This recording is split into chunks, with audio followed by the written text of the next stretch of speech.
Memangnya kamu punya apa sampai merasa pantas menikah dengan keluarga kami? Seharusnya kamu tahu diri, selama 18 tahun pernikahannya, Anjani hidup sebagai menantu yang dianggap tidak berharta oleh keluarga suaminya. Ibu mertuanya tidak segan menghinanya di depan sanak saudara, menyebutnya mandul yang tidak bisa memberi keturunan. Adik iparnya, Rati, selalu mencibir, memangnya mbak bisa apa? Bahkan suaminya, Bimo, dengan santai menyimpan struk tagihan hotel di saku jasnya. Namun, mereka semua tidak tahu. Mereka tidak tahu identitas rahasia yang Anjani periksa setiap pukul 3 dini hari. Mereka juga tidak tahu rahasia di balik kunci emas yang selama 18 tahun tidak pernah ia keluarkan. Setelah menahan diri begitu lama, Anjani akhirnya mengangkat telepon. "Ibu, apakah ibu pernah menganggap saya sebagai keluarga?" Malam itu ada puluhan panggilan tak terjawab dari rumah mertuanya. Apa yang sebenarnya terjadi? Sebelum kisah ini dimulai, tekan tombol subscribe dan suka, lalu tinggalkan komentar dari mana Anda mendengarkan. Semoga kebahagiaan senantiasa menyertai Anda di sana. Pukul 03.12 dini hari. Anjani memastikan suaminya telah terlelap dari dengkuran halusnya, baru kemudian ia beranjak dengan sangat hati-hati. Suara gesekan selimut pun terasa begitu mengganggu di keheningan malam. Bimo mendengkur, pertanda ia tidur nyenyak. Selama 18 tahun hidup bersama, ritual dini hari ini tidak pernah sekalipun ketahuan. Anjani membuka laci nakas di samping tempat tidur. Di bagian paling dalam, di bawah sebuah buku Yasin kecil yang usang, ada satu ponsel lagi. Suaminya, apalagi keluarga mertuanya, tidak ada yang tahu keberadaan ponsel ini. Saat layar dinyalakan, cahaya biru samar-samar menerangi kegelapan. Anjani menahan napas sambil memasukkan kata sandi. Ujung jarinya sedikit gemetar, tapi bukan karena takut. Getaran itu lebih terasa seperti sebuah antisipasi. Aplikasi terbuka dan deretan angka memenuhi layar. Pemasukan bulan ini 261.450.000. Sudut bibir Anjani perlahan terangkat. 261 juta rupiah. Setiap kali memeriksa angka yang masuk setiap bulan ini, semua kepedihan yang ia telan di siang hari terasa sedikit mereda. Tiba-tiba Bimo bergerak dan bergumam. "Sayang, sedang apa?" Anjani secepat kilat mematikan layar dan menyelipkan ponsel ke bawah selimut. Jantungnya berdebar kencang, tapi ia berusaha menjaga suaranya tetap tenang. "Bukan apa-apa, Mas. Mau ke kamar mandi."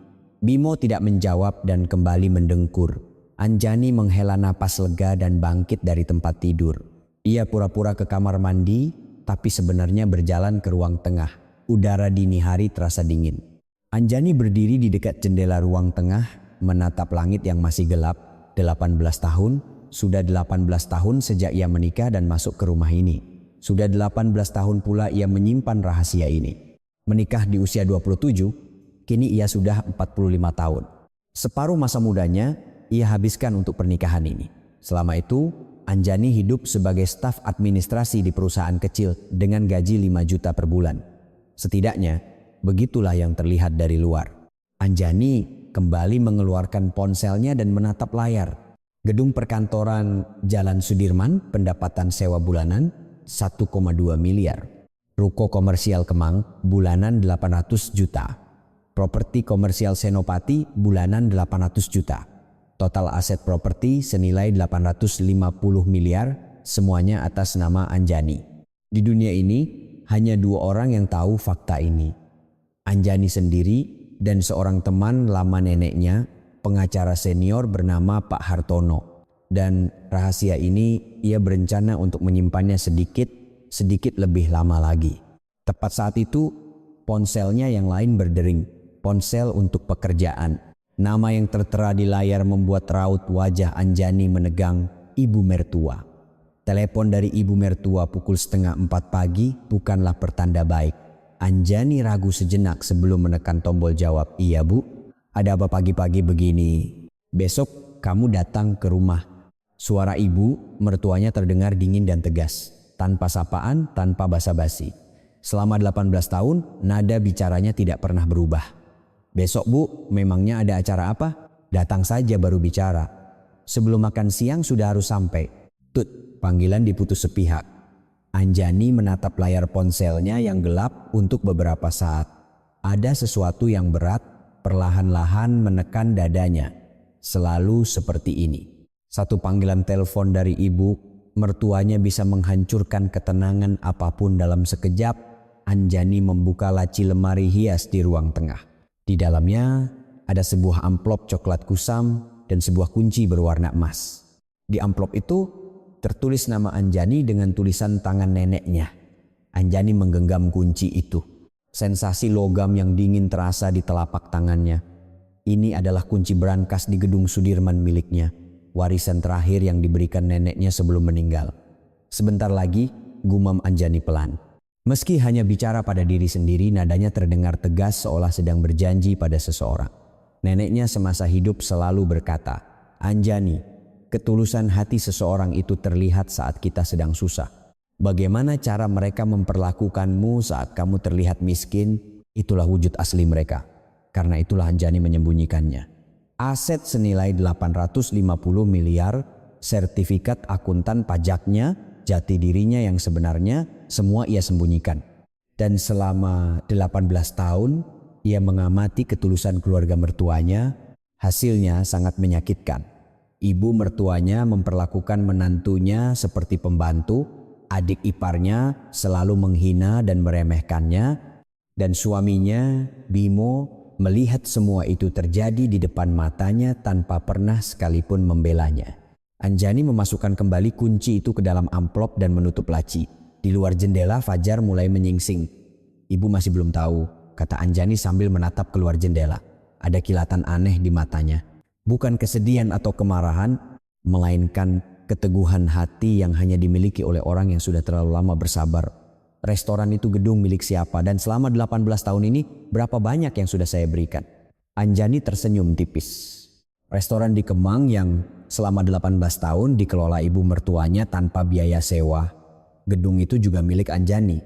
Jika dihitung, artinya ia telah merelakan uang sewa lebih dari 47 miliar rupiah. Nanti juga akan tahu, sebentar lagi. Di antara remang fajar, siluet Anjani memanjang di dekat jendela. Bayangan itu terlihat kecil dan rapuh, namun entah kenapa juga tampak sangat kokoh. Pagi akan segera tiba. Dan Anjani harus kembali memasang wajah sebagai seorang staf administrasi biasa untuk pergi ke rumah mertuanya. Namun, entah kenapa langkahnya hari ini terasa sedikit lebih ringan, karena akhir dari semua ini sudah mulai terlihat. Hari di mana rahasia yang ia simpan selama 18 tahun akan terungkap ke dunia, kini sudah sangat dekat. Keesokan harinya, tepat tengah hari, Anjani tiba di depan rumah mertuanya. Sebuah rumah sederhana di kawasan Tebet yang sudah 18 tahun ia datangi. Setiap kali menaiki beberapa anak tangga di terasnya, langkahnya terasa berat bukan karena lelah, tapi karena ia sudah bisa menebak apa yang menantinya di dalam rumah ini. Begitu bel ditekan, pintu langsung terbuka dengan kasar. Ibu mertuanya baru datang. Katanya sebelum makan siang, ia harusnya datang sebelum jam 12. Anjani melirik jam tangannya, pukul 12.03. Ia tidak membantah, hanya menundukkan kepala. "Selamat siang, Bu." Ibu mertuanya tidak menjawab dan langsung berbalik masuk ke ruang tengah. Anjani melepas sepatunya dengan rapi di teras dan mengikutinya. Di sofa ruang tengah, adik iparnya, Rati, sedang duduk menyilangkan kaki sambil asik dengan ponselnya. Mbak Anjani datang." Rati menyapa tanpa mengangkat kepala, matanya masih terpaku pada layar ponsel. "Rati, apa kabar?" "Baik, Mbak." Percakapan mereka hanya sebatas itu. Anjani berjalan ke dapur dan mengenakan celemek. Selalu begini setiap kali datang ke rumah mertua, belum selesai menyapa ia sudah harus menuju dapur. Itu sudah menjadi kebiasaan yang mendarah daging selama 18 tahun. "Makan siangnya mau disiapkan apa, Bu?" tanya Anjani sambil membuka kulkas. Dari ruang tengah, ibu mertuanya berteriak, "Masak sayur lodeh saja. Ratih mau makan rendang, jadi goreng dagingnya juga." "Baik, Bu." Anjani dengan diam mengeluarkan bahan-bahan. Daging rendang masih beku di freezer, dan bumbu lodeh harus diulek dari awal. Saat tangannya sibuk bekerja, dari ruang tengah terdengar suara tawa dan obrolan yang riuh dari tayangan TV. Sekitar setengah jam kemudian, sayur lodeh sudah mendidih dan rendang mulai matang ketika pintu depan terbuka.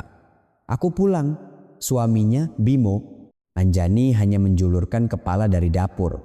Sudah pulang mas? Bimo melirik Anjani sekilas lalu langsung menuju ruang tengah. Ia duduk di samping ibunya dan ikut menonton TV. Bu, sudah lapar nih. Sabar, istrimu sedang siapkan. Sebentar lagi. Anjani menata meja makan. Sayur lodeh, rendang, 4 macam lauk pendamping, dan nasi untuk 4 orang. Ia membawa nampan berat itu ke ruang makan, tapi tak ada seorang pun yang membantu. Silakan makan. Mereka berempat duduk mengelilingi meja. Ibu mertua mengambil sendok lebih dulu, baru yang lain mulai makan. Anjani sedang mengambil nasi ketika merasakan tatapan tajam dari ibu mertuanya. Anjani, iya bu, gajimu sekarang berapa? Pertanyaan yang tiba-tiba. Anjani menghentikan gerakan sendoknya sejenak. 5 juta bu, 5 juta.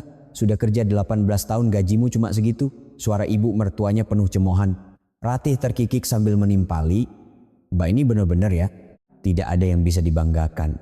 Kerja 18 tahun di perusahaan itu masih jadi staf biasa. Anjani tidak menjawab. Ia hanya terus mengunyah nasinya. Ibu mertuanya melanjutkan sambil mengambil sepotong rendang. Kamu itu sudah tidak punya apa-apa. Pendidikan juga biasa saja, bisa menikah dengan Bimo dan masuk ke keluarga ini saja sudah untung besar. Kalau bukan karena anakku, mana ada yang mau sama kamu? Untung besar. Anjani tersenyum pahit dalam hati. Setiap lebaran datang pagi-pagi buta untuk menyiapkan makanan. Setiap ada acara keluarga ia yang membereskan semuanya sendirian. Setiap ulang tahun ibu mertua ia memberikan amplop 1 juta rupiah. Dan ini yang disebut untung besar? Maaf bu. Anjani menundukkan kepala. Kalimat yang sudah ribuan kali ia ucapkan selama 18 tahun ini keluar begitu saja dari mulutnya. Minta maaf saja terus, harusnya cari uang yang lebih banyak. Bimo hanya fokus pada TV. Seolah percakapan ini tidak ada hubungannya dengan dia. Anjani menatap suaminya. Tapi pandangan Bimo terpaku pada layar. Mas, aku ke kamar mandi sebentar. Anjani bangkit dari kursinya. Tidak ada yang menjawab. Begitu pintu kamar mandi tertutup, kaki Anjani terasa lemas. Ia menutup kloset dan duduk di atasnya. Ia menutupi wajahnya dengan kedua tangan. Napasnya terasa sesak. Marah, sedih, dan hampa. Tapi air mata tidak keluar. Rasanya sudah kering kerontang. Anjani mengeluarkan sebuah kantong kecil dari tasnya. Di dalamnya ada sebuah kunci emas. Entah sejak kapan ia selalu membawa kunci ini. Setiap kali merasa tertekan, ia akan menggenggamnya dan hatinya akan sedikit lebih tenang. Begitu menggenggam logam dingin itu, detak jantungnya perlahan melambat. Anjani mengangkat kepala dan menatap cermin. Di cermin, tampak seorang wanita parubaya dengan wajah kuyu. Lingkaran hitam di bawah matanya tebal dan sudut bibirnya tertarik ke bawah. Namun, sorot matanya berbeda. Meskipun terlihat lelah dan putus asa, di dalamnya masih ada percikan api yang belum padam. Sebentar lagi, Anjani berkata pada bayangannya di cermin. Suaranya pelan tapi tegas. Sabar sebentar lagi, nanti mereka semua akan tahu. Ia memasukkan kembali kunci itu ke dalam kantongnya dan membasuh wajahnya dengan air dingin di wastafel. Saat menatap cermin lagi, wajahnya terlihat sedikit lebih baik. Ketika ia membuka pintu kamar mandi, suara tawa terdengar dari ruang tengah. Ibu mertua dan Ratih sedang tertawa terbahak-bahak entah membicarakan apa. Bimo masih menonton TV. Anjani, kamu ngapain saja di kamar mandi? Lama sekali, tanya ibu mertuanya dengan tajam. Perut saya sedikit tidak enak bu. Sakit lagi? Kamu ini sedikit-sedikit sakit. Anjani tidak menjawab dan mulai membereskan meja makan. Sambil membawa piring-piring kotor ke dapur, ia berpikir dalam hati. Kalau mereka tahu restoran itu milik siapa, apa mereka masih bisa bicara seperti itu? Kalau mereka tahu siapa yang membuat mereka bisa berbisnis tanpa membayar sewa selama 18 tahun, apa mereka masih akan bersikap seperti ini? Tapi ini belum saatnya. Setelah selesai mencuci piring, Anjani pamit pulang. Tidak ada yang mengantarnya ke depan. Hanya suara pintu yang tertutup keras di belakangnya. Sambil menuruni teras, Anjani sekali lagi menyentuh kunci di dalam sakunya. Sebentar lagi. Mengulang kata-kata itu, Anjani meninggalkan rumah mertuanya. Sinar matahari terasa menyilaukan, tapi hatinya masih gelap. Tidak apa-apa, cahaya di ujung terowongan sudah mulai terlihat. Ia sudah bersabar selama 18 tahun. Sekarang tinggal menunggu sedikit lebih lama lagi. Seminggu kemudian, ibu mertuanya kembali menghubunginya. Hari Minggu, kumpul semua. Ratih mau bicara penting. Anjani menutup telepon dan menghela napas. Bicara penting. Kalau di keluarga mertuanya ada bicara penting, 9 dari 10 pasti tentang uang. Dan uang itu selalu diharapkan datang darinya. Minggu sore Anjani tiba di rumah mertua bersama suaminya. Di ruang tengah, ibu mertua dan Ratih sudah duduk menunggu. Yang berbeda dari biasanya adalah wajah Ratih yang terlihat sangat bersemangat. Sini, duduk. Ibu mertua memberi isyarat. Anjani duduk di samping suaminya. Di atas meja, sebuah laptop terbuka menampilkan foto-foto kafe dengan interior yang mewah. Nah, Ratih coba ceritakan. Ibu mertua menatap putrinya. Ratih langsung berdiri. Seolah sedang presentasi, suaranya penuh semangat. Mas Bimo, Mbak Anjani, aku akhirnya memutuskan. Aku mau buka kafe dessert. Bimo mengangguk. Oh, ide bagus itu. Iya kan? Kafe dessert sekarang lagi tren.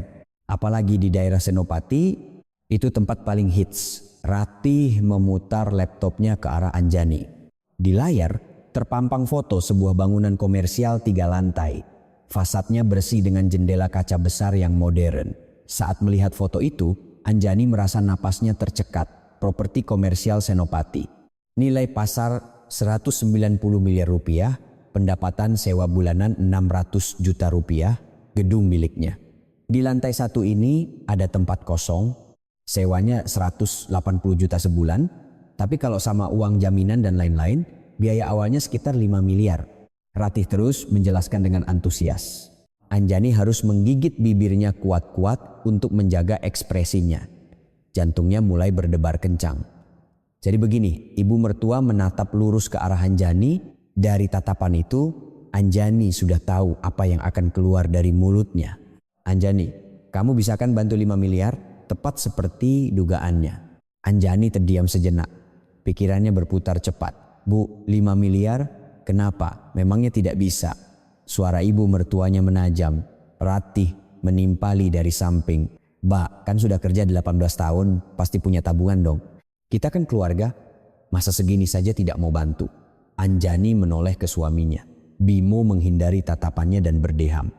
Sayang, kan bisa pakai tabungan. Kita kan keluarga, kenapa begitu? Bahkan suaminya pun membela mereka. Pemandangan yang tidak pernah berubah selama 18 tahun. Anjani menarik napas dalam-dalam. Bu, mohon maaf, tapi 5 miliar itu jumlah yang sangat besar. Seketika, suasana di ruang tengah membeku. Wajah ibu mertuanya berubah masam. Apa? Besar katamu. Ibu kan tahu gaji saya hanya 5 juta, ditabung 18 tahun pun tidak akan sampai 5 miliar. Suara Anjani tenang, tapi dalam hati ia tersenyum miris. Kalau mereka tahu gedung itu milik siapa, situasi ini pasti terlihat sangat konyol. Hei Anjani, ibu mertuanya bangkit berdiri, wajahnya memerah. Selama ini kamu menikah di keluarga ini, apa kontribusimu? Anak tidak punya, uang tidak bisa hasilkan. Sekarang keluarga minta tolong, kamu bilang tidak bisa. Bu, saya benar-benar tidak punya uang sebanyak itu. Tidak punya? Kamu itu punya apa sampai berani bicara soal kondisi keuangan? Ratih mencibir. Mbak ini keterlaluan sekali. Tahu kan aku baru saja gagal menikah dan lagi susah. Aku mau bangkit lagi dengan kafe ini, masa Mbak tidak mau bantu? Anjani tidak menjawab. Ia hanya menatap layar laptop di atas meja. Gedung miliknya dengan sewa 180 juta per bulan. Dan adik iparnya mau membuka kafe di sana dengan meminta 5 miliar darinya. Bimo berkata dengan hati-hati. Sayang, coba dipikirkan lagi. Kasihan Ratih lagi susah, kita bantu sedikit. Kamu kan punya tabungan. Kamu saja yang bantu, balas Anjani untuk pertama kalinya. Wajah Bimo menegang. Kenapa aku? Kamu kan kakak iparnya. Apa kalau jadi kakak ipar harus selalu memberikan 5 miliar? Ibu mertua menggebrak meja. Suara berak membuat semua orang terkejut. Anjani, kamu hari ini benar-benar berubah ya. Berani melawan sama mertua. Anjani bangkit dari duduknya. Ia tidak tahan lagi duduk di sana. Bu, saya ke kamar mandi dulu. Tanpa menunggu jawaban, Anjani masuk ke kamar mandi.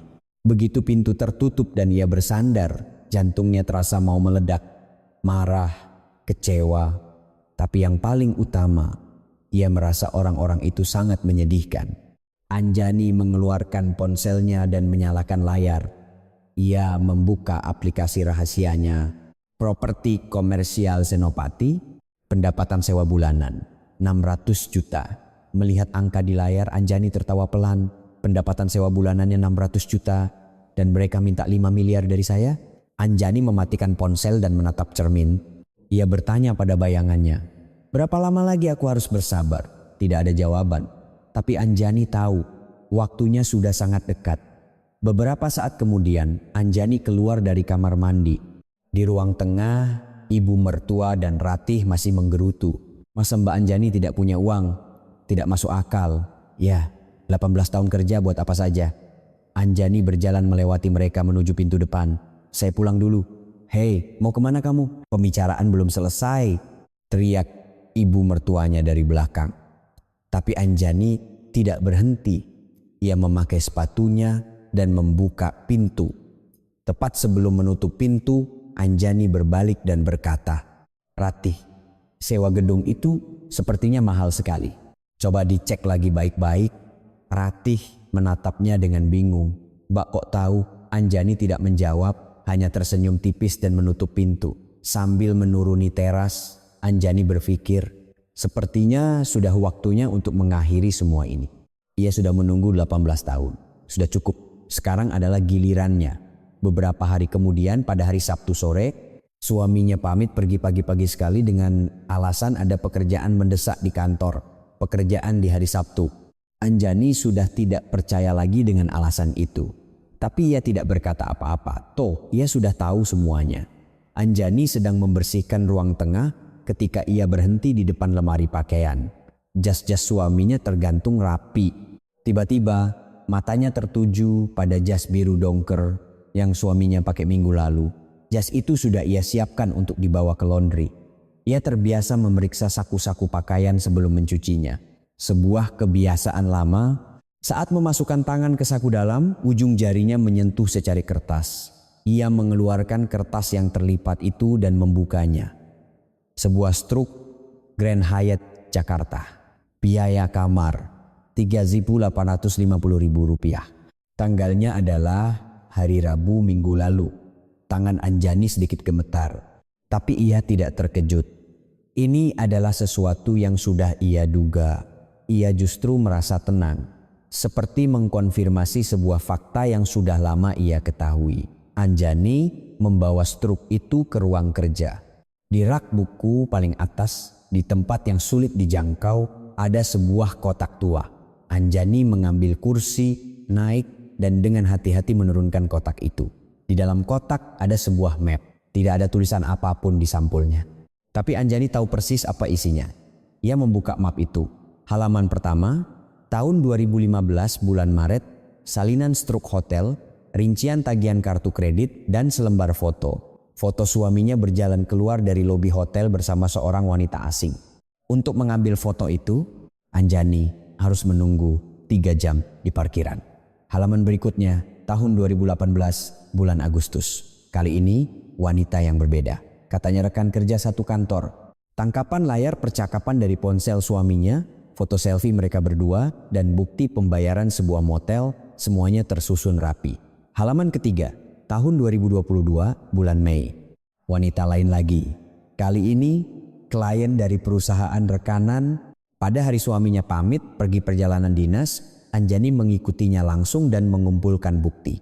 Punggung mereka yang berjalan berdampingan, adegan saat mereka masuk ke villa yang sama, hingga foto saat mereka keluar bersama keesokan paginya. Anjani menyelipkan struk yang baru ia temukan di bagian paling belakang map. Ini yang keempat. Januari 2025. Perselingkuhan keempat. Map itu semakin tebal. 10 tahun yang lalu, saat pertama kali membuat map ini, ia tidak pernah menyangka akan jadi setebal ini. Satu kali kesalahan mungkin, ia mencoba percaya suaminya tidak akan mengulanginya. Tapi kesalahan itu menjadi 2, lalu 3, dan sekarang 4. Anjani menutup map dan memejamkan mata sejenak. 18 tahun, sudah 18 tahun mereka menikah. Dan 10 tahun diantaranya ia habiskan untuk mengumpulkan bukti seperti ini. Kenapa tidak langsung bercerai? Anjani sudah menanyakan itu pada dirinya sendiri berkali-kali. Awalnya ia ingin percaya bahwa suaminya akan berubah, bahwa itu hanya satu kali kesalahan. Ia menipu dirinya sendiri. Saat perselingkuhan kedua terungkap, pernikahan mereka sudah berjalan lebih dari 10 tahun. Saat itu pun ia masih bersabar. Rasanya lebih mudah untuk pura-pura tidak tahu. Namun, saat yang ketiga terkonfirmasi, Anjani sadar. Pria ini tidak akan pernah berubah. Dan kesabarannya bukanlah cinta, melainkan hanya kebiasaan. Sejak saat itu, Anjani mulai bersiap. Demi hari yang entah kapan akan datang, ia mengumpulkan bukti-bukti yang tidak bisa disangkal. Anjani menyalakan laptop dan memeriksa rincian tagihan kartu kredit suaminya. Karena itu kartu keluarga, ia bisa memeriksanya. Ia menelusuri tagihan 3 bulan terakhir. Grand Hyatt Jakarta, 8 Januari, 15 Januari, 22 Januari. Hotel yang sama 3 kali. Dan jika dilihat lebih jauh, pada bulan Desember juga 3 kali, total 6 kali. Anjani menyimpan tangkapan layar tagihan itu dan menambahkannya ke dalam map.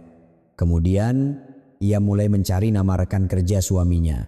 Memiliki sertifikat akuntan pajak sangat membantunya. Melacak angka adalah keahliannya. Ia memeriksa struktur organisasi perusahaan suaminya dan mencari foto-foto acara kantor di media sosial. Dan ia menemukan seorang wanita, Riana, 28 tahun, junior di kantor Bimo. Dalam foto acara makan malam kantor, wanita muda itu duduk di samping suaminya. Senyumnya cerah, tatapannya pada suaminya. Anjani langsung tahu. Tatapan itu bukan sekadar tatapan antara senior dan junior. Anjani memeriksa media sosial Riana. Di antara unggahan publiknya, ada sebuah foto di lobi hotel. Tanggalnya 15 Januari, sama persis dengan tanggal pembayaran kartu kredit suaminya. Anjani menyimpan foto itu juga. Map itu bertambah tebal 1 lembar lagi.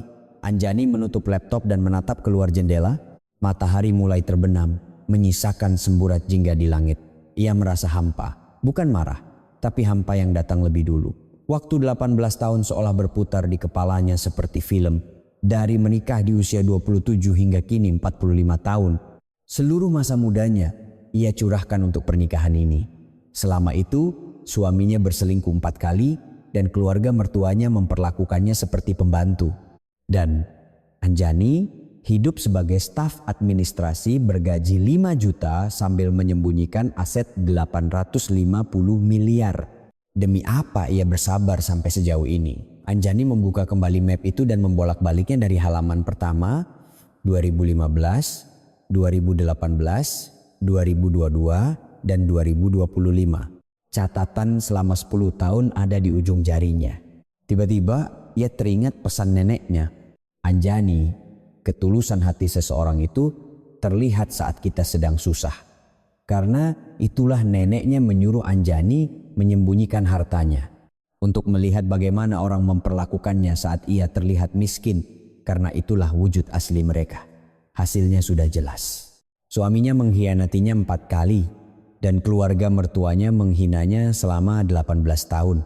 Tidak ada lagi yang perlu dibuktikan. Anjani menutup map sambil bergumam, 4 kali sudah cukup. Suaranya pelan tapi tegas. Suara yang tidak lagi goyah. Tepat saat itu terdengar suara pintu depan terbuka. Aku pulang, suaminya. Anjani dengan cepat memasukkan map itu kembali ke dalam kotak dan meletakkannya di atas rak buku. Lalu, dengan wajah seolah tidak terjadi apa-apa, ia berjalan ke ruang tengah. Sudah pulang mas? Sudah makan? Sudah makan di kantor tadi. Suaminya tampak lelah dan langsung merebahkan diri di sofa. Sambil melonggarkan dasi, ia menyalakan TV. Anjani menatap suaminya. Pria itu tidak tahu bahwa semua perbuatannya telah tercatat rapi dalam sebuah map. Bahwa catatan perselingkuhannya selama 10 tahun lengkap dengan tanggal dan nama pasangannya tersimpan baik. Sayang, kenapa? Kok lihatnya begitu? Tanya suaminya dengan bingung. Anjani tersenyum, gak apa-apa. Cuma kelihatannya capek sekali ya, kerjaan kantor lagi banyak. Sibuk sekali akhir-akhir ini, sibuk. Anjani tersenyum dalam hati. Sibuk bolak-balik ke hotel mungkin. Mau dibuatkan teh? Boleh, yang hangat ya. Anjani pergi ke dapur untuk membuat teh. Sambil menuangkan air panas ke cangkir, ia berpikir sudah saatnya untuk mengakhiri ini. Ia sudah bersabar selama 18 tahun, mengumpulkan bukti selama 10 tahun. Persiapannya sudah selesai. Tidak ada alasan lagi untuk menunggu. Sambil membawa teh ke ruang tengah, Anjani menatap punggung suaminya, punggung yang bersandar di sofa sambil menonton TV. Pemandangan yang sudah ribuan kali ia lihat selama 18 tahun, tapi entah kenapa hari ini terasa begitu asing. Ini tehnya mas. Yah makasih. Suaminya mengambil cangkir teh dan kembali fokus pada TV. Anjani tidak duduk di sampingnya, ia tetap berdiri. Sebentar lagi, pemandangan ini akan berakhir. Ruang tengah ini, sofa ini, punggung yang acuh tak acuh itu, semua akan menjadi kenangan. Anjani diam-diam masuk ke kamar tidur. Ia mengeluarkan ponsel rahasianya dan mengirim satu pesan singkat. Pak Hartono, bisakah kita bertemu minggu depan? Saya sudah memutuskan, pesan terkirim. Anjani mematikan ponsel dan menatap keluar jendela. Bintang-bintang mulai berkelip di langit malam. Untuk pertama kalinya dalam 18 tahun dadanya terasa lapang. Hari peringatan kematian ayah mertuanya Haul tiba. Setiap tahun di waktu ini kerabat dari pihak suami akan berkumpul. Sudah 8 tahun sejak ayah mertuanya meninggal, tapi acara ini tidak pernah terlewatkan. Tentu saja semua persiapan menjadi tanggung jawab Anjani. Anjani bangun pukul 5 pagi dan berangkat ke rumah mertua. Dari memasak opor, rendang, sambal goreng, hingga menyiapkan kue-kue, semua harus ia kerjakan sendiri. Ibu mertuanya hanya mengawasi.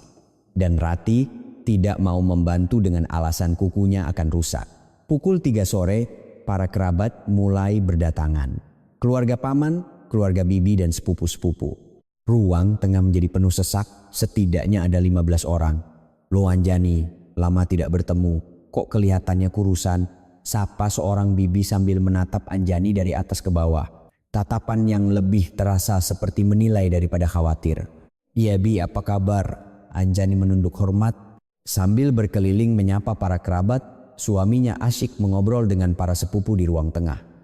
Tampaknya tidak ada niat sedikit pun untuk membantu Anjani.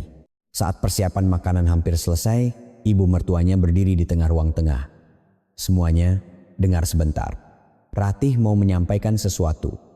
Perhatian semua orang tertuju pada Ratih. Ratih berdiri dengan ekspresi bersemangat. Anjani dari dapur memperhatikan pemandangan itu. Firasatnya mulai tidak enak. Bapak Ibu, Om, Tante, saya mau menyampaikan sesuatu, kata Ratih dengan suara yang dibuat-buat. Saya sedang menyiapkan untuk membuka kafe dessert. Ada tempat yang bagus sekali di Senopati dan rencananya saya akan segera kontrak. Terdengar bisik-bisik di antara para kerabat. Wah, Ratih mau jadi pengusaha. Senopati tempat bagus itu. Lagi naik daun di sana. Ratih tersenyum lebar. Ya, makanya persiapannya harus matang. Kemudian Ratih berhenti sejenak dan menatap ke arah Anjani. Anjani merasakan hawa yang tidak biasa dari tatapan itu. Dan Mbak Anjani sudah setuju untuk membantu modal sebesar 5 miliar rupiah. Seketika kepala Anjani terasa kosong. Apa? Para kerabat serentak menoleh ke arah Anjani. Ada ekspresi terkejut, kagum, dan ada juga yang berbisik-bisik. Wah, Anjani hebat ya. Memang menantu idaman. Mau bantu adik ipar sampai 5 miliar. Bimo memang beruntung dapat istri seperti dia. Anjani hanya berdiri termangu. Membantu 5 miliar, kapan? Ia sudah jelas-jelas menolaknya. Apa yang sedang Ratih bicarakan? Tunggu sebentar. Anjani keluar dari dapur menuju ruang tengah. Suaranya bergetar. Saya tidak pernah mengatakan hal itu. Seketika ruang tengah menjadi hening. Wajah Ratih menegang dan mata ibu mertuanya menatap tajam. Anjani, kamu bicara apa? Tanya ibu mertuanya dengan ketus. Anjani mencoba menenangkan diri dan menjawab. Saya tidak pernah setuju untuk membantu 5 miliar. Waktu itu saya sudah bilang kalau saya tidak mampu. Wajah Ratih memerah. Mbak, ini mau bikin aku malu di depan semua orang ya? Bukan bikin malu, tapi mengatakan yang sebenarnya. Saya tidak punya uang sebanyak itu. Suasana menjadi semakin canggung. Para kerabat saling berpandangan. Saat itulah ibu mertuanya bangkit berdiri. Wajahnya merah padam. Hai Anjani, teriaknya.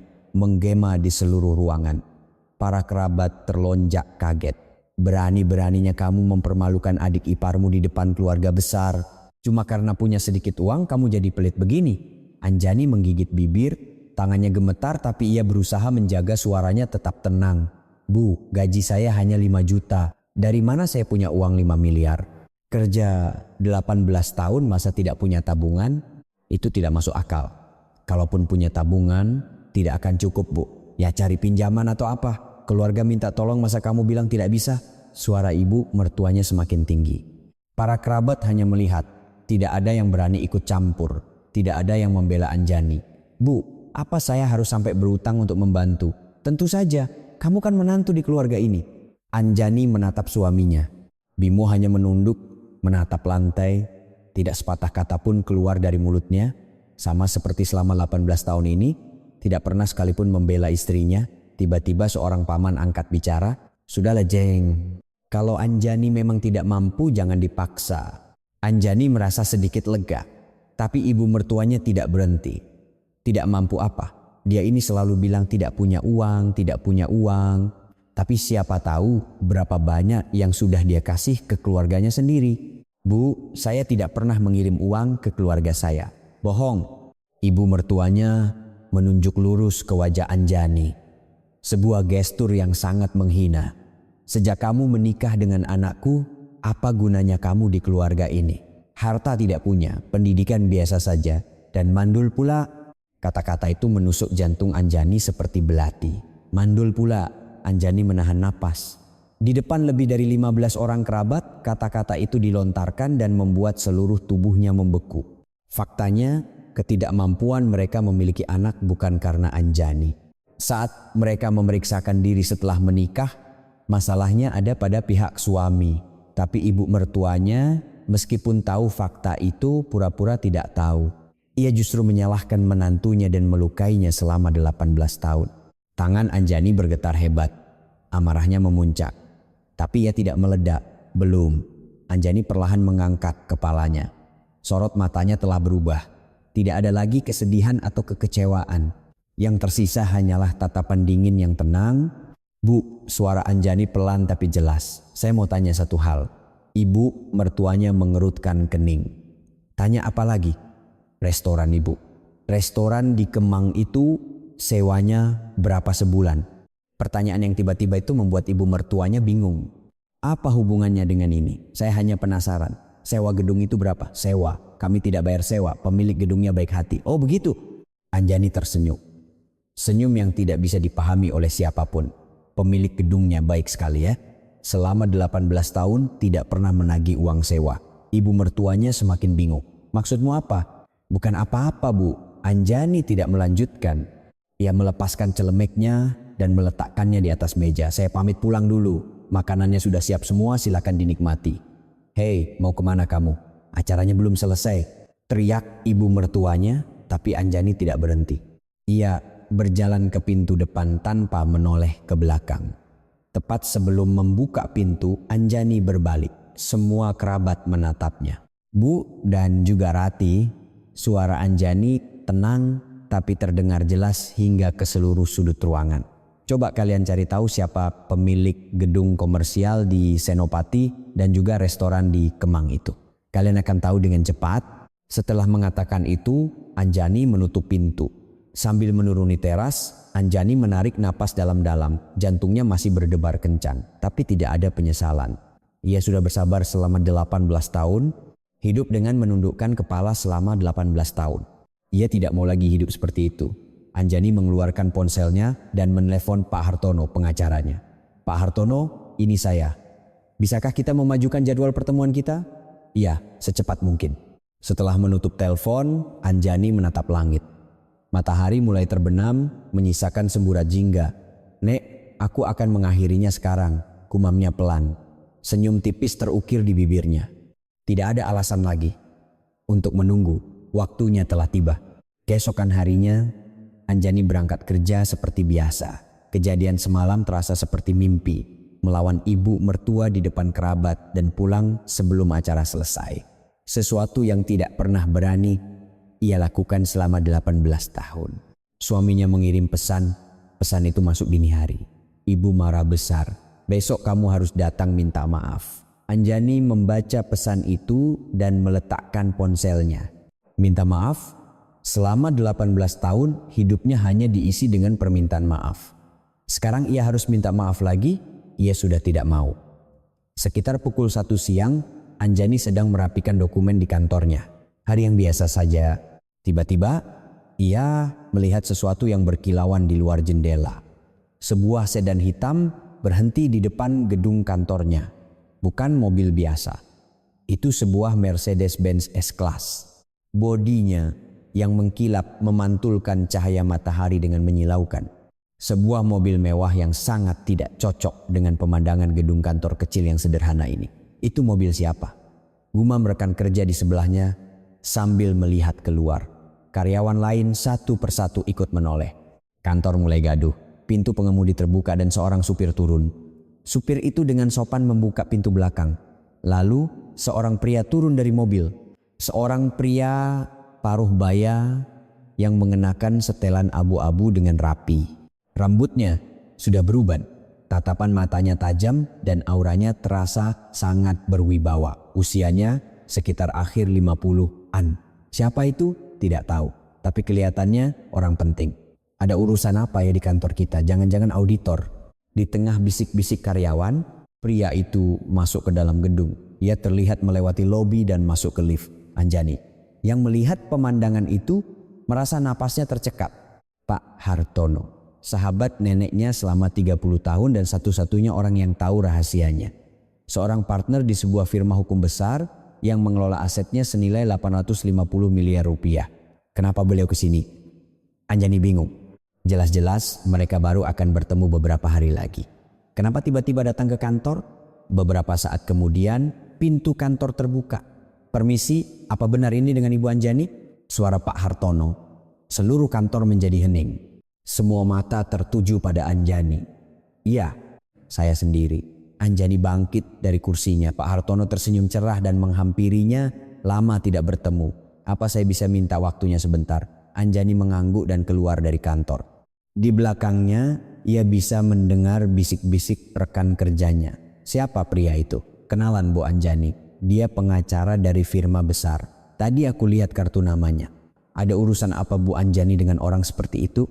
Anjani pura-pura tidak mendengar dan mengikuti Pak Hartono keluar gedung. Pak Hartono mengajaknya ke sebuah kafe yang sepi di dekat situ. Mereka duduk di dekat jendela.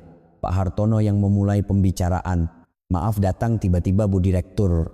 Bu Direktur. Setiap kali mendengar panggilan itu, Anjani merasa aneh. Di kantor, ia adalah staf administrasi bergaji 5 juta. Tapi di hadapan pria ini, ia adalah direktur dari aset senilai 850 miliar.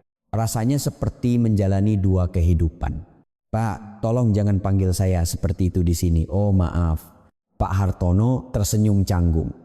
Tapi tak lama kemudian, ekspresinya menjadi serius. Saya dengar kejadian semalam. Ada masalah di rumah mertua Anda? Anjani terkejut. Bagaimana Bapak bisa tahu? Ada salah satu staf saya yang bertanggung jawab mengelola gedung di Kemang. Semalam, ibu mertua Anda menelepon kantor manajemen gedung. Beliau menanyakan siapa pemilik gedung itu. Jantung Anjani berdebar kencang. Ibu mertuanya sudah mulai bergerak. Lalu dijawab apa? Kami jawab tidak bisa memberikan informasi pribadi. Tapi cepat atau lambat beliau akan tahu. Cukup dengan memeriksa sertifikat tanah secara online, semua akan terungkap. Anjani menatap keluar jendela. Nah, perasaan campur aduk melandanya, setengah takut, setengah lega. Ibu Anjani panggil Pak Hartono dengan hati-hati. Anjani menoleh padanya, sepertinya sudah saatnya ibu mengambil keputusan. Kata itu terasa berat di dadanya. Pak, saya 18 tahun, potong Pak Hartono. Tatapannya sangat serius. Saya sudah mengamati selama 18 tahun. Bagaimana ibu diperlakukan, seberapa banyak ibu bersabar dan menahan diri. Saya tahu dan almarhumah nenek di atas sana juga tahu. Nenek, nama itu membuat mata Anjani berkaca-kaca. Nenek adalah segalanya bagi Anjani. Setelah orang tuanya meninggal dunia lebih awal, ia dibesarkan oleh neneknya. Neneknya di masa muda adalah seorang pengusaha sukses dan seluruh hartanya diwariskan kepada Anjani. Warisan luar biasa senilai 850 miliar rupiah. Namun neneknya memberikan satu syarat. Anjani, jangan beritahu siapapun tentang harta ini. Kamu harus tahu apakah kamu dicintai dengan tulus atau hanya karena uang?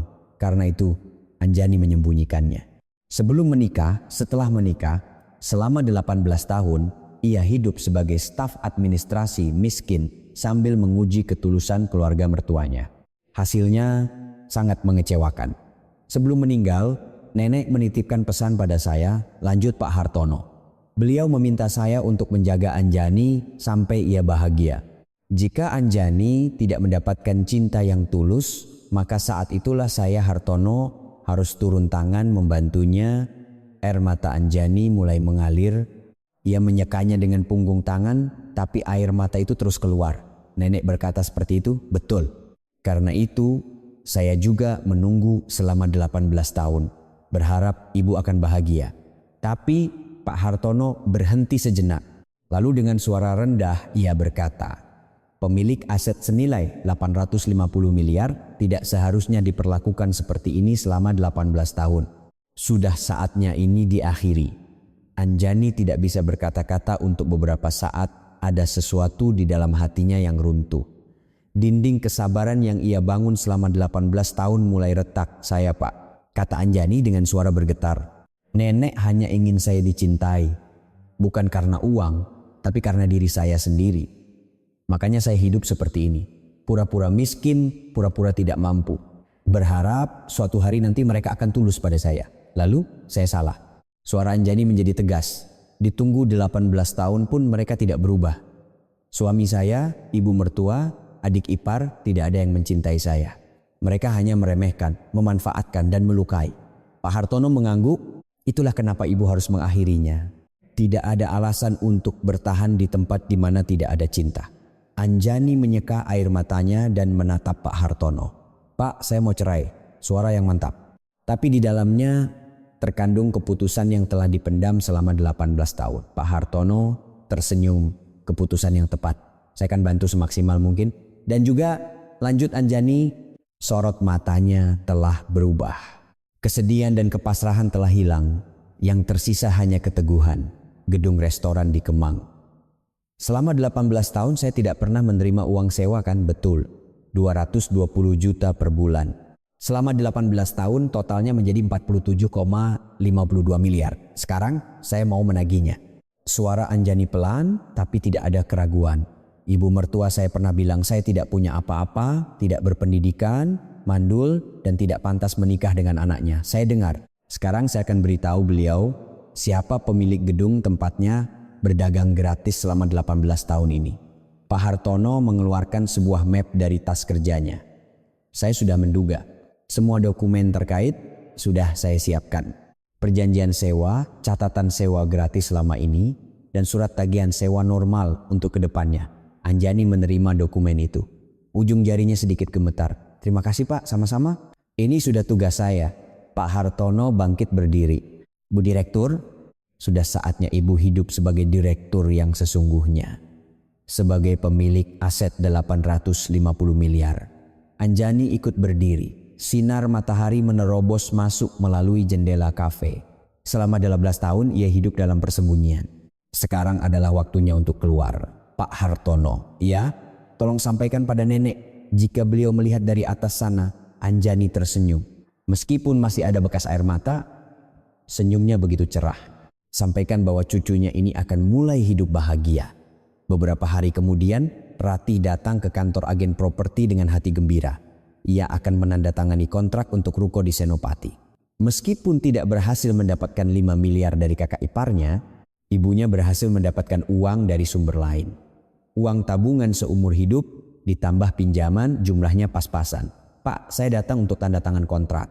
Dokumennya sudah saya bawa semua. Rati menyerahkan map dokumen sambil tersenyum lebar. Agen properti itu menatap Rati dengan ekspresi canggung. Oh, Ibu Rati, silakan duduk dulu. Iya, kenapa Pak? Ada masalah? Senyum di wajah Ratih memudar. Agen itu berkata dengan nada serba salah. Begini Bu, sepertinya ruko itu tidak jadi disewakan. Apa? Maksud Bapak bagaimana? Kemarin kan Bapak bilang tempatnya kosong. Itu dia Bu. Tiba-tiba ada telepon dari pihak pemilik gedung. Katanya unit tersebut tidak ada rencana untuk disewakan. Mata Ratih membelalak. Tidak ada rencana disewakan? Maksudnya apa? Jelas-jelas tempatnya kosong. Saya juga tahunya begitu Bu. Tapi pemiliknya langsung yang menghubungi, katanya unit itu akan dibiarkan kosong untuk sementara waktu. Wajah Ratih memerah, rencananya yang sudah ia siapkan selama sebulan lebih terancam gagal total. Pemilik gedung, siapa pemiliknya, biar saya bicara langsung. Itu tidak bisa saya beritahukan, Bu. Informasi pribadi. Ini tidak masuk akal. Uangnya sudah siap. Kenapa tiba-tiba tidak bisa? Ratih meninggikan suaranya. Agen itu hanya bisa menggelengkan kepala. Ibu marah pada saya juga tidak ada gunanya. Ini keputusan pemilik. Mungkin lebih baik ibu hubungi langsung kantor manajemen gedungnya. Ratih keluar dari kantor agen dengan marah. Ia segera mengeluarkan ponselnya dan mencari nomor telepon kantor manajemen gedung. Jari-jarinya gemetar. Halo, apa ini dengan manajemen gedung Senopati? Begitu telepon tersambung, Ratih langsung berteriak. Saya mau menyewa ruko di lantai 1. Kenapa tiba-tiba dibatalkan? Ini maksudnya apa? Dari seberang telepon terdengar suara yang tenang. Oh, dengan Ibu Ratih ya. Mohon tunggu sebentar. Terdengar musik tunggu sejenak. Ratih mengetuk-ngetukkan kakinya dengan tidak sabar. Tak lama, suara lain yang menjawab. Selamat siang, saya kepala manajemen. Ada yang bisa dibantu? Soal kontrak ruko lantai 1. Tolong jelaskan kenapa tiba-tiba tidak bisa. Oh, soal itu.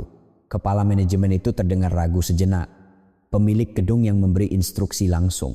Katanya, unit tersebut tidak boleh disewakan kepada Ibu Ratih.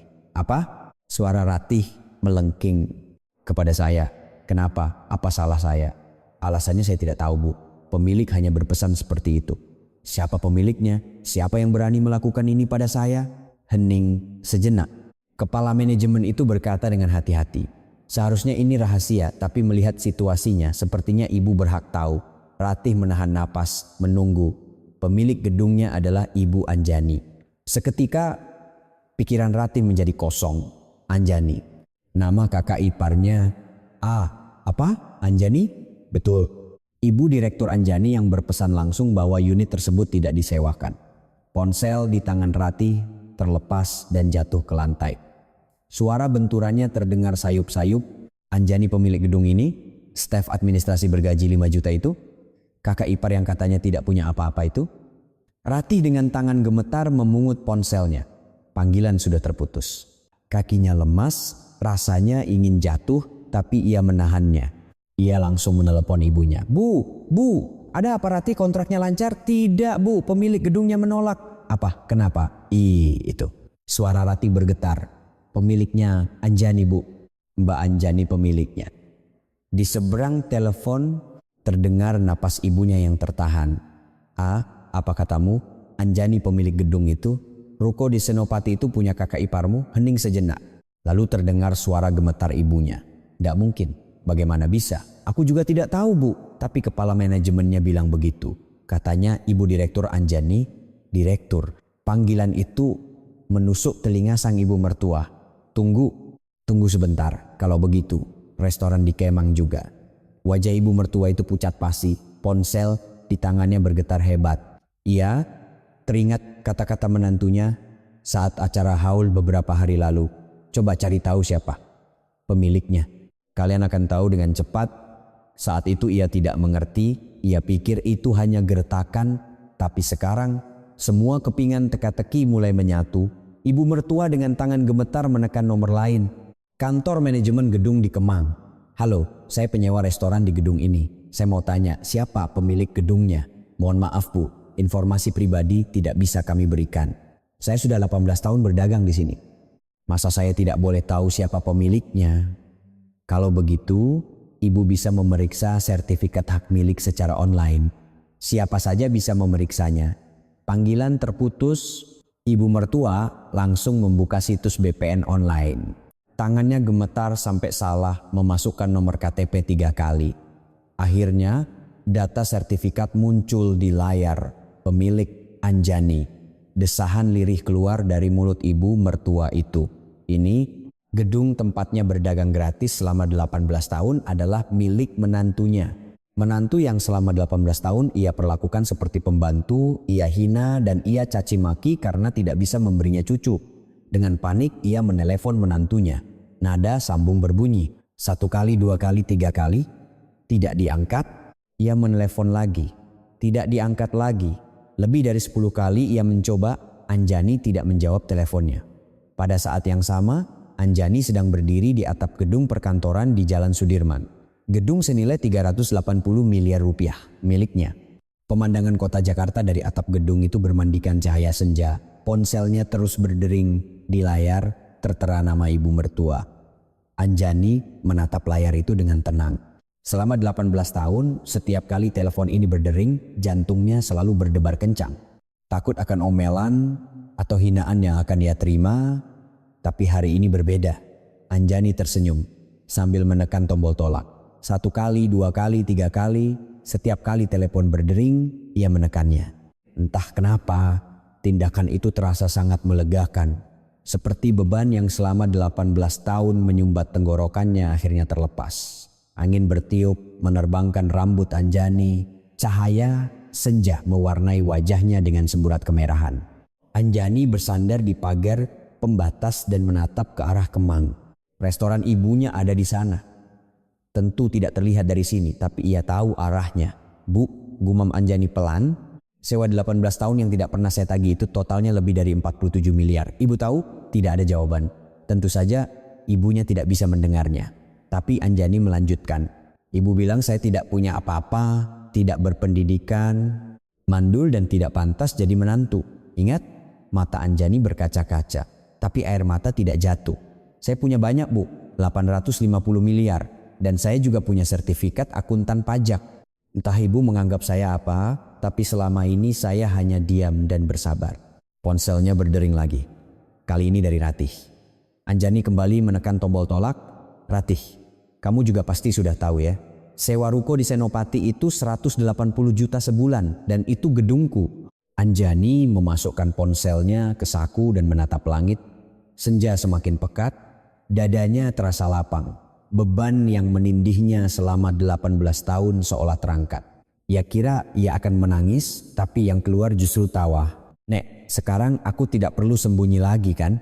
Angin menjawab, mengelus pipinya lembut. Hingga matahari benar-benar terbenam, Anjani tetap di sana. Lampu-lampu kota Jakarta satu persatu mulai menyala. Sebagian besar dari cahaya itu berasal dari gedung-gedung miliknya. Pemilik aset 850 miliar. Sekarang dunia akan tahu siapa Anjani yang sebenarnya. Keesokan paginya, ibu mertua tidak bisa tidur semalaman. Nama menantunya yang tertera di sertifikat tanah terus berputar di kepalanya. Anjani. 3 suku kata itu terus terbayang bahkan saat ia memejamkan mata 18 tahun. Selama 18 tahun ia membuka restoran di gedung itu. Tidak pernah sepeser pun membayar sewa. Saat pertama kali menyewa, pemiliknya bilang ada urusan sehingga untuk sementara tidak akan menagih sewa dan ibu mertuanya merasa sangat beruntung. Ternyata pemilik itu adalah menantunya sendiri. Dengan tangan gemetar, ia mencoba menelepon lagi. Sejak semalam sudah puluhan kali, tapi menantunya tidak menjawab. Kali ini pun hanya nada sambung yang terdengar. Bu, bagaimana ini? Tanya Ratih dengan wajah pucat. Matanya bengkak, sepertinya ia menangis semalaman. Kita harus ke rumahnya, kita harus bicara langsung. Ibu mertua bangkit berdiri, kakinya goyah, tapi ia memaksakannya. Aku ikut Bu, hubungi Bimo juga, dia harus ikut. 1 jam kemudian, ibu mertua, Ratih, dan Bimo tiba di depan apartemen Anjani. Wajah Bimo tampak kosong. Sejak menerima telepon dari ibunya semalam, ia tidak banyak bicara. Fakta bahwa istrinya adalah pemilik aset 850 miliar benar-benar tidak bisa ia percaya. Bel ditekan. Tak lama pintu terbuka. Anjani berdiri di sana. Penampilannya seperti biasa. Pakaian sederhana, wajah tanpa riasan. Tapi sorot matanya berbeda. Bukan lagi tatapan takut seperti dulu. Tatapan matanya tenang dan kokoh. Sudah datang. Suara Anjani datar. Tidak terkejut, tidak panik. Silakan masuk. Anjani membuka pintu lebar-lebar. Ibu mertua, Ratih, dan Bimo masuk dengan ragu-ragu. Mereka duduk di ruang tengah, tapi tidak ada yang berani memulai pembicaraan. Suasana terasa sangat tegang. Dulu, ibu mertua pasti sudah berteriak lebih dulu. Tapi hari ini berbeda. Peta kekuasaan telah berbalik sepenuhnya. Ibu mertua yang pertama kali angkat bicara. Anjani, suaranya bergetar. Untuk pertama kalinya dalam 18 tahun, ia memanggil nama menantunya dengan benar. Biasanya ia hanya memanggil hei atau kamu gedung-gedung itu. Benar-benar milikmu? Anjani mengangguk. Iya, milik saya. Restoran di Kemang juga? Iya. Ruko di Senopati? Iya. Dan gedung perkantoran di Sudirman juga. Wajah ibu mertua itu berkerut, bibirnya bergetar. Itu semua. Nilainya berapa? Menurut taksiran pasar, sekitar 850 miliar rupiah. 850 miliar. Angka itu terasa begitu berat di udara. Ratih tertawa hampa. Bimo masih dengan ekspresi kosongnya. Bohong, gumam Ratih. Tidak mungkin. Mana mungkin Mbak punya uang 850 miliar? Anjani tidak menjawab. Ia hanya meletakkan setumpuk dokumen di atas meja, 3 lembar salinan sertifikat tanah, laporan manajemen aset, dan salinan sertifikat akuntan pajaknya. Silakan diperiksa. Semua atas nama saya. Ratih dengan tangan gemetar mengambil dokumen-dokumen itu. Nama yang tertera di sertifikat jelas-jelas Anjani. Nama yang sama juga tertera di sertifikat akuntan pajak. Bagaimana bisa? Suara Ratih terdengar lemah. Anjani menjelaskan dengan tenang, warisan dari nenek saya. Dulu beliau pengusaha sukses. Sebelum meninggal, semuanya diwariskan pada saya. Lalu kenapa kamu sembunyikan? Tanya ibu mertuanya dengan tajam. Tapi tidak ada lagi wibawa dalam suaranya, yang ada hanya kepanikan. Kenapa selama 18 tahun kamu diam saja? Anjani menatap lurus ke arah ibu mertuanya. Itu wasiat nenek. Beliau ingin saya tahu apakah saya dicintai dengan tulus atau hanya karena uang. Jadi saya sembunyikan selama 18 tahun. Wajah ibu mertuanya menegang. Anjani melanjutkan, dan hasilnya ibu sudah tahu kan? Selama 18 tahun saat ibu kira saya miskin, bagaimana ibu memperlakukan saya? Itu. Ibu bilang saya tidak punya apa-apa, tidak berpendidikan, mandul dan tidak pantas jadi menantu. Ibu mengatakan itu di depan semua kerabat kan? Ibu mertua terdiam. Tidak ada yang bisa ia sangkal. Itu memang kata-katanya. Anjani mengeluarkan satu dokumen lagi. Bu, ibu tahu berapa sewa bulanan restoran di Kemang? Sewa 220 juta per bulan sesuai harga pasar. Mata ibu mertuanya membelalak. Anjani menghitung dengan tenang. Sebulan 220 juta. Setahun berarti 2,64 miliar. Kalau 18 tahun totalnya 47,52 miliar. 47 miliar. Angka itu membuat ibu mertuanya goyah. Artinya saya sudah memberikan ibu uang lebih dari 47 miliar dengan tidak menagih sewa. Tapi apa yang ibu berikan pada saya? Hinaan, cacian? Suara Anjani tetap tenang. Tapi di dalamnya terkandung kepedihan selama 18 tahun. Lutut ibu mertuanya lemas. Ia jatuh terduduk di lantai.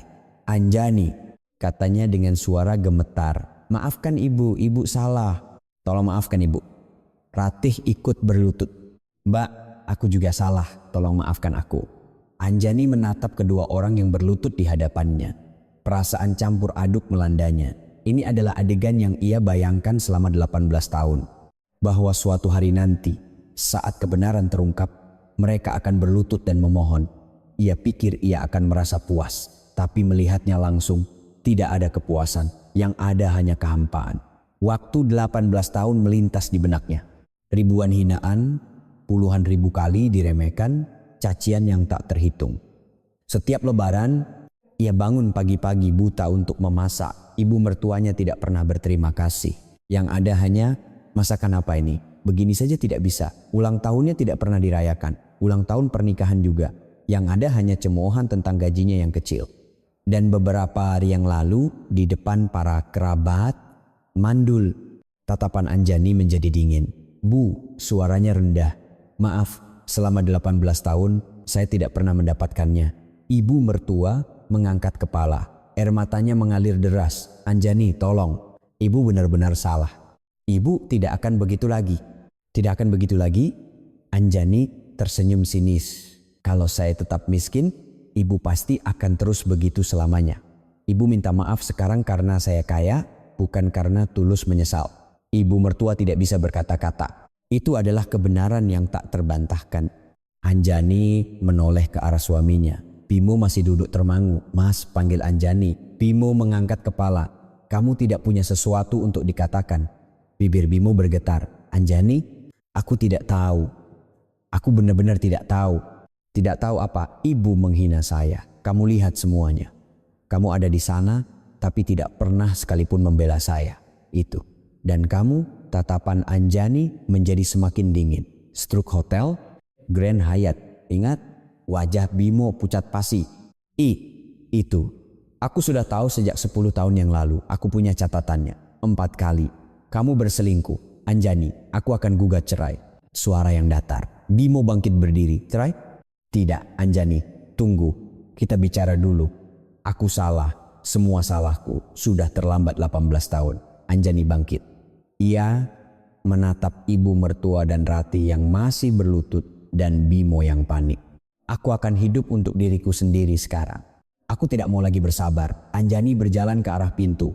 Ia membuka pintu dan berbalik. Dan Bu, soal kontrak sewa restoran, pengacara saya yang akan menghubungi. Silakan putuskan mau lanjut dengan harga sewa normal atau kosongkan tempat itu. Anjani, teriak ibu mertuanya seperti orang kesakitan. Tapi Anjani tidak menjawab. Pintu tertutup. Anjani turun dengan lift ke lantai dasar. Ia berjalan melewati lobi apartemen dan keluar. Sinar matahari terasa menyilaukan. Angin musim semi mengelus pipinya. Anjani menarik napas dalam-dalam. Dadanya terasa lega. Seperti beban yang ia pikul selama 18 tahun akhirnya terlepas. Ini adalah awal yang baru. Gugatan cerai didaftarkan seminggu kemudian. Pengadilan Agama Jakarta Selatan. Anjani berjalan menaiki tangga gedung pengadilan bersama Pak Hartono. Angin musim semi bertiup, tapi ekspresi Anjani begitu kokoh. Tidak ada keraguan, tidak ada kegoyahan. Ini adalah langkah yang telah ia siapkan selama 18 tahun. Gugup? Tanya Pak Hartono. Anjani menggeleng. Tidak, justru lega. Rasanya baru kali ini saya merasa selega ini. Begitu masuk ke lobi pengadilan, ia melihat Bimo di seberang.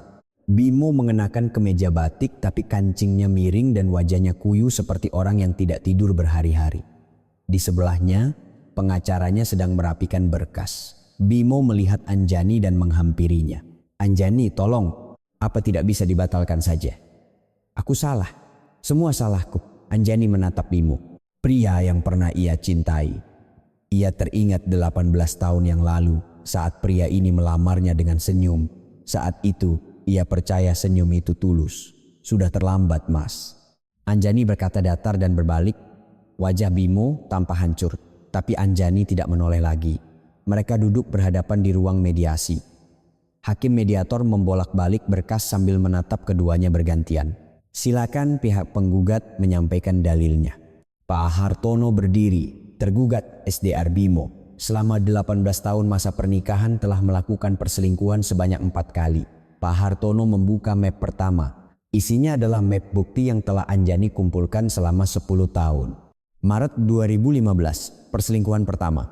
Struk Hotel, rincian kartu kredit, dan foto di lokasi. Dokumen diletakkan di depan hakim. Agustus 2018, kedua. Hubungan dengan rekan satu kantor. Tangkapan layar percakapan, foto selfie, dan bukti pembayaran penginapan. Dokumen kedua diletakkan. Mei 2022, ketiga. Hubungan dengan klien perusahaan. Bukti perjalanan dinas palsu, foto saat masuk ke villa yang sama, dan foto saat keluar bersama keesokan paginya. Dokumen ketiga dan Januari 2025, keempat. Hubungan dengan junior di kantor. Bukti pembayaran kartu kredit untuk 6 kali menginap di Grand Hyatt Jakarta selama 3 bulan, serta foto dari media sosial pihak ketiga di lobi hotel pada tanggal yang sama. Saat dokumen keempat diletakkan, wajah pengacara Bimo pucat pasi. Bagaimana bisa, gumamnya kaget. Bimo hanya menunduk dalam-dalam, tidak bisa berkata apa-apa. Pak Hartono melanjutkan. Selain itu, tergugat selama masa pernikahan telah melakukan pembiaran terhadap kekerasan verbal dan psikologis yang dilakukan oleh keluarganya terhadap penggugat. Hinaan berulang kali dari ibu mertua, tekanan finansial dari adik ipar, serta penghinaan di depan umum saat acara keluarga, semuanya telah dibiarkan oleh tergugat selama 18 tahun. Hakim menatap pihak Bimo. Pihak tergugat ada sanggahan, pengacara Bimo membolak-balik berkasnya, tapi sepertinya tidak ada yang bisa dikatakan. Buktinya terlalu kuat. Catatan 10 tahun yang tersusun rapi berdasarkan tanggal dan nama tidak menyisakan ruang untuk bantahan. Saat itu Pak Hartono mengeluarkan satu hal lagi. Terakhir, mengenai dana tersembunyi milik tergugat. Bimo langsung mengangkat kepala. Matanya membelalak. Penggugat, Ibu Anjani, adalah seorang akuntan pajak bersertifikat. Berdasarkan penelusuran penggugat, tergugat selama masa pernikahan telah mengelola rekening bank terpisah tanpa sepengetahuan istri, dan di dalam rekening tersebut terdapat dana sekitar 3 miliar rupiah. Pak Hartono menyerahkan dokumen baru, rincian rekening, catatan transaksi, dan analisis aliran dana, semuanya tersaji rapi. Dana ini berasal dari bonus dan insentif yang tidak dimasukkan ke rekening bersama keluarga, melainkan dialihkan secara pribadi. Dana ini seharusnya termasuk dalam harta bersama yang harus dibagi. Bimo bangkit berdiri. Itu uangku. Uang hasil kerjaku. Harap tenang, kata hakim dengan tegas. Bimo ditarik duduk oleh pengacaranya. Wajahnya merah padam. Anjani menatap pemandangan itu dengan tenang. Dulu mungkin ia akan merasa kasihan melihatnya. Tapi sekarang tidak ada perasaan apapun. Hanya hampa. Waktu 18 tahun melintas. Demi pria ini, ia menyiapkan bekal setiap pagi, menyetrika kemejanya dan menyemir sepatunya. Dan selama itu, pria ini bertemu wanita lain, menyembunyikan uang, dan hanya menonton saat istrinya dihina. Mediasi berlanjut. Pihak Bimo tidak bisa memberikan sanggahan berarti. Buktinya terlalu telak. Sekitar 1,5 jam kemudian, hakim memberikan putusan mediasi. Tergugat diwajibkan membayar nafkah idah dan mut'ah sebesar 1 miliar rupiah kepada penggugat. Harta bersama yang diperoleh selama pernikahan seluruhnya menjadi hak penggugat. Dana tersembunyi sebesar 3 miliar rupiah termasuk dalam harta yang dibagi. Pengacara Bimo membisikkan sesuatu padanya, Bimo hanya bisa mengangguk pasrah. Kedua belah pihak setuju? Setuju. Jawaban serentak dari kedua belah pihak. Saat itu, Anjani merasa ada sesuatu yang terlepas dari dalam dadanya. Seperti simpul yang satu persatu terurai. Beban yang mengikatnya selama 18 tahun akhirnya lepas. Mereka keluar dari ruang mediasi. Di koridor, Bimo menghadang Anjani. Anjani. Mata Bimo merah. Aku benar-benar menyesal. Aku tidak tahu kenapa aku bisa begitu. Aku sudah gila. Anjani menatap Bimo untuk waktu yang lama. Pria 47 tahun. Manajer tingkat menengah, 4 kali selingkuh, wujud terkini dari pria yang pernah ia cintai. Kamu menyesal karena sekarang tahu aku kaya. Kalau aku benar-benar staf administrasi bergaji 5 juta, apa kamu akan menyesal sekarang? Bimo membuka mulut, tapi tidak ada suara yang keluar. Anjani melanjutkan. Dulu, saat ibu menghina saya, seandainya kamu membelaku 1 kali saja, cukup 1 kali, kita tidak akan sampai di titik ini. Mata Anjani berkaca-kaca. Tapi ia tidak menangis. Ia tidak mau lagi menangis di depan pria ini. Baik-baik saja kamu. Anjani berbalik dan berjalan pergi. Saat keluar dari gedung pengadilan, sinar matahari musim semi terasa hangat. Pak Hartono berjalan di sampingnya. Selamat Bu Direktur, kita menang mutlak. Terima kasih Pak. Dan urusan restoran di Kemang juga sudah beres. Surat penghentian sewa sudah dikirim hari ini. Anjani berhenti sejenak. Restoran di Kemang. Tempat ibu mertuanya berusaha selama 18 tahun. Tempatnya memasak, melayani pelanggan, dan mencari nafkah. Sesuatu yang hanya bisa terjadi karena Anjani tidak menagih sewa. Kalau ibu menelepon, beri beliau waktu 3 bulan. Jangan langsung diusir. Pak Hartono tampak bingung. Anda yakin? Bagaimanapun, saya pernah menjadi menantunya selama 18 tahun. Ini etika terakhir dari saya. Pak Hartono tersenyum dan mengangguk. Baik, akan saya sampaikan. Anjani kembali melangkah. Bunga-bunga sakura di depan pengadilan berguguran ditiup angin. Kelopaknya yang merah muda jatuh di bahunya. Anjani mengeluarkan kunci emas dari sakunya. Kunci yang ia bawa selama 18 tahun, kunci yang selalu ia genggam untuk menenangkan diri, hari ini terasa sangat hangat. Selesai, gumam Anjani pelan. Pernikahan 18 tahun telah berakhir. Kesabaran 18 tahun telah berakhir. Dan jati diri Anjani yang sebenarnya yang tersembunyi selama 18 tahun akhirnya keluar ke dunia. Tidak ada penyesalan, hanya ada satu hal yang sedikit disayangkan. Seandainya Pria itu pernah sekali saja membelanya. Mungkin akhir ceritanya akan berbeda. Hal itu terasa sedikit menyedihkan. Tapi sekarang kesedihan itu pun harus ia lepaskan. Anjani memasukkan kembali kuncinya ke saku dan berjalan. Angin musim semi seolah mendorong punggungnya. Sudah waktunya untuk melangkah maju. Hari perceraiannya disahkan, Anjani tidak pergi kemana-mana. Uang kompensasi 1 miliar masuk. Pembagian harta selesai. Dana tersembunyi Bimo 3 miliar telah dialihkan. Di atas kertas, semuanya selesai dengan rapi. Pernikahan 18 tahun berakhir hanya dengan beberapa lembar kertas. Anjani duduk seharian di apartemennya yang kosong.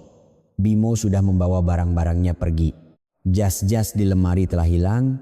Alat cukur di wastafel telah bersih. Hanya bekas tempat remote control di sofa yang tersisa.